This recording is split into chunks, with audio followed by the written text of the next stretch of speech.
అంటే ఇంట్లో ఉంచడం వల్ల వాళ్ళకి ఏంటి ఉపయోగాలు అంటానికి. సో, యూజువల్‌గా ఏంటంటే 1 మంత్ లోపు బేబీస్‌కి ఏంటంటే టెంపరేచర్ చేంజెస్ చాలా ర్యాపిడ్‌గా జరుగుతాయి. ఊరికే చల్లబడిపోవటం గానీ, ఎక్కువ టెంపరేచర్స్ రావటం గానీ మంచిది కాదు. సో, అందుకని ఇంట్లో ఉంచడం సేఫెస్ట్. ఎప్పుడు మదర్ పక్కన ఉంచమని చెప్తాం. సో, మెయిన్ ఏంటంటే ఆ యూథర్మియా అంటే కరెక్ట్‌గా ఉండాల్సిన టెంపరేచర్ మెయింటైన్ అవుతది. సో, అలానే దాంట్లో భాగంగానే మనం క్యాప్స్ పెట్టమని చెప్పటం గానీ, కాళ్ళు, చేతులకి సాక్స్‌లేయమంటం గానీ, ఇదంతా ఏంటంటే నార్మల్ టెంపరేచర్ మెయింటైన్ చేయటానికి. సో, మనము మరీ చిన్న పిల్లల్ని ఎక్కువ బయట తిప్పితే ఎస్పెషల్లీ చలికాలంలో గానీ, బాగా సమ్మర్స్‌లో గానీ తిప్పటం వల్ల ఏమైద్దంటే సో, టెంపరేచర్స్ బాగా పెరిగినప్పుడు డీహైడ్రేషన్ రావటం అది.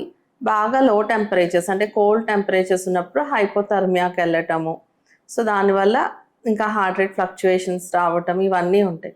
So, both are not safe అనమాట. సో, సేఫెస్ట్ ఏంటి అంటే ఇంట్లో ఉంచటం. సో, ఇదొక రీజన్. రెండోది వైరల్ ఇన్ఫెక్షన్స్. పోస్ట్ కోవిడ్ మనం అబ్జర్వ్ చేసినట్టయితే వైరల్ ఇన్ఫెక్షన్స్ బాగా పెరిగినాయి. So, especially school going kids వాళ్ళలో ఏంటంటే చాలా ఎక్కువ ఉంటున్నాయి రెస్పిరేటరీ ఇన్ఫెక్షన్స్. అంటే ఊరికే జలుబు చేయటం, పేరెంట్స్ కంప్లెయింట్ చేస్తా ఉంటారనమాట.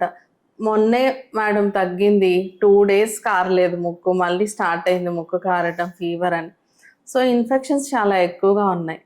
సో, వీళ్ళకి ఇమ్యూనిటీ ఎక్కువ ఉండదు పసిపిల్లలకి. సో, మనకి ఒక వైరస్ అటాక్ అయిందనుకోండి, మనకేం సింప్టమ్స్ ఉండకపోవచ్చు. అదే ఆ బేబీకొచ్చిందనుకోండి, చిన్న బేబీకి ఫీవర్, కాఫ్ చేయటము, ఆయాస పట్టము, మోషన్స్ ఇలాంటివి ఉండొచ్చు. సో, ఆ రీజన్‌తో కూడా బయటికి తీసుకెళ్ళొద్దని చెప్తామనమాట. ఓకే. ఇంకొకటి కూడా చెప్తాం. ఒక 3 మంత్స్ వరకు ఎక్కువ విజిటర్స్‌ని అలో చేయొద్దు ఇంటికి. ఇంట్లో చూసుకునే వాళ్ళు తప్ప ఎక్కువ మంది బేబీని ఎత్తుకోవద్దు. ఇది కూడా చెప్తాం.